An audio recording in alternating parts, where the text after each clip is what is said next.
I love the story that you have about applying to college and the non-zero probability. I thought that was really a powerful story. Yeah. Walk us through that. Okay. Yeah, so, I didn't have good grades in high school. I really didn't.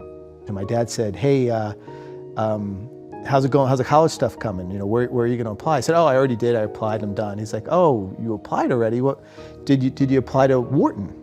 Because he knew that I was, I talked about that business school and I wanted to do business and stuff. I'm like, oh no, I didn't apply to Wharton. There's no way I could have gotten in. And he said, oh really? There's no way you could have gotten in. Zero. It's zero. And I said, well, I don't know if it's zero. It's pretty close to zero though. And I said, there's a lot of essays and all this stuff. He's like, oh, so it's work. You didn't want to do the work. I said, no, I'm fine to do the work. It's basically, my guidance counselor told me I can't get in.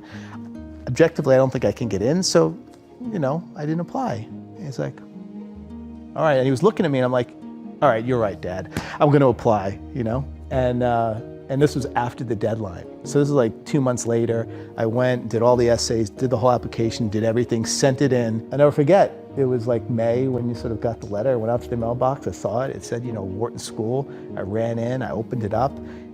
Yeah, I got rejected.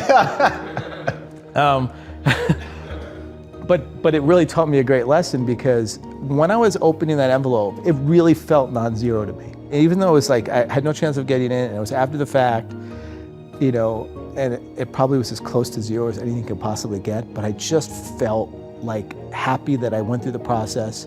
Nothing had changed, it was still the same probability, but I was really happy I went through the process and took a shot and I had an at bat. That letter, that chance, that there's a possibility it could have said accepted, although it's as close as zero. And so I've just taken that in life in general. It's like, I'm not going to accept that it can't be done unless somebody proves it's a zero probability. And often the case, you can't prove it's zero. There's always some non-zero probability. And it's typically the stuff that's really close to non-zero, nobody else is touching, that's where the big opportunities are. I found something really interesting is that people that have typically gone to really good schools and done really well grade-wise, they're used to getting A's on everything, have a much harder time taking risk because they look at something that has a low probability of success and say, well, why would I do that? I'm used to getting A's and that's 95%. So why would I do something that has 20%? Well, because the outcome is 200x or 500x. That's why you do it.